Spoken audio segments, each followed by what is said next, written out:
So Elliot Abrams, just really ghoul of a person, just has a long, horrible record, was pardoned by, I believe, George H.W. Bush for his role in the Iran-Contra scandal, was testifying in the Senate today during the Senate Foreign Relations Committee, confirms to Senate hearing that U.S. still working hard to overthrow the Maduro government in Venezuela. Again, Nicolas Maduro, democratically elected leader of Venezuela. Trump administration, along with Elliot Abrams, have been working behind the scenes trying to overthrow the Maduro government for quite some time. Both supporting, Juan Guaido, their puppet, because he would be willing to do the bidding of the U.S. government and the, multinational corporations and corporate interests that, run the U.S. government as well as with the just absolutely devastating economic sanctions that the U.S. has placed on Venezuela, which are it's a war crime. And just for example, where we go, just from 2017 to 18, the sanctions that the U.S. government placed on Venezuela killed more than 40,000 people, okay?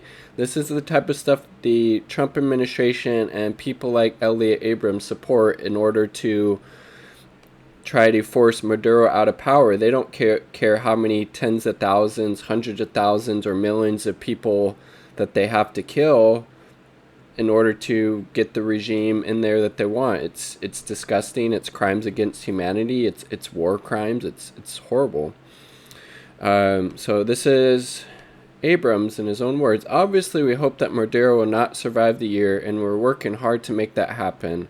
This guy's a fucking ghoul, dude. What an absolute fucking horrible person. Abrams told members of the Senate Foreign Relations Committee, I'll link this article below.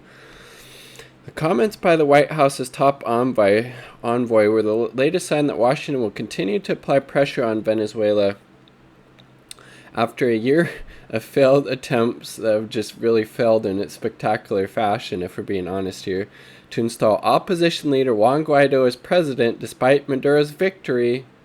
Despite his victory, Maduro is the president. The U.S. is again trying to support all of these coup attempts by Juan Guaido because he will do the bidding of the U.S. empire and the U.S. government and will be beholden to those imperial interests, while Maduro is actually looking out for the best interest of the Venezuelan people. The U.S. doesn't like that. Doesn't have anything to do with human rights or democracy or any of that bullshit. So you hear that coming from Abrams or State Department or Mike Pompeo. It's obviously, BS and should be called out as such. The Trump administration has recognized Guaido as the nation's rightful leader after the Venezuelan politician, then the leader of the National Assembly, declared himself president in January 2019.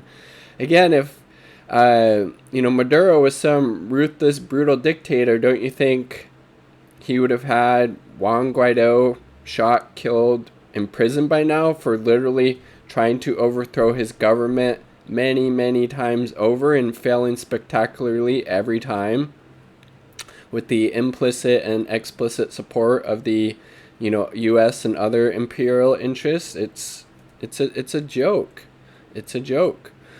And again, Juan Guaido, from everything I read, was a very obscure, more or less unknown political figure in Venezuela until the U.S. and these other Western imperial interests tried to prop him up. Progressive and left-leaning lawmakers alike have decried the administration's attempt to overthrow Maduro and not enough have. In May 2019, as Common Dreams reported, Senator Bernie Sanders told liberal podcast Pod Save America that the idea that we would intervene militarily in Venezuela is literally unbelievable. I will do everything I can to see the U.S. troops, okay, but you also need to be calling out these sanctions repeatedly because those are literally killing tens of thousands of people. Again, 2017 to 18, estimated 40,000 people in Venezuela were killed because of these illegal war crime sanctions that we placed on Venezuela. It's disgusting. Code Pink executive director Medea Benjamin on Tuesday, noting that the coronavirus pandemic was keeping her out of the hearing room, condemned Abrams and the Trump administration for their campaign of sanctions and pressure on Venezuela. Sanctions the Trump administration is posing are strangling the people of Venezuela as a form of collective punishment. Agreed. Looks like this was the old video that they did.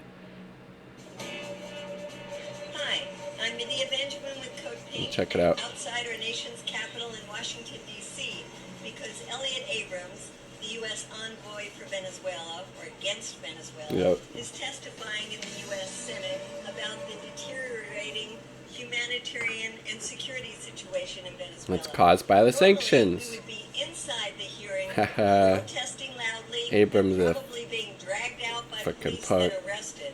But because we can't go inside, I'm delivering the message to you here. The message is a clear one. The deteriorating situation is precisely because the U.S. of the sanctions. U.S. policy towards Venezuela. These sanctions that the Trump administration Crimes against humanity is imposing are strangling the people of Venezuela in a form of collective punishment. With the crisis that is gripping the whole world and all over the continent of Latin America, people are suffering. The government in Venezuela is trying hard to stem the spread of coronavirus, but it doesn't have the resources it needs. Especially with the US sanctions. Is holding on to its money in U.S. banks. There's billions of dollars in gold that's being held in Britain. By banks in the UK.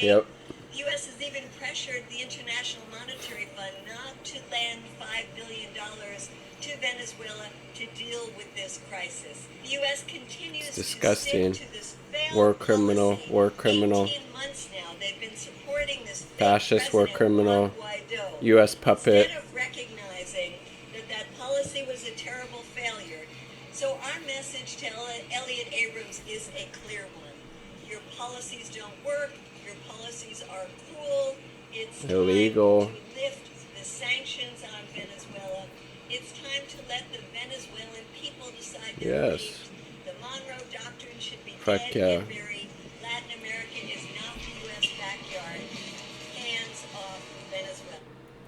Couldn't have said it any better. Hands off Venezuela. End the sanctions. End the sanctions. Quit trying to overthrow their government. It's disgusting.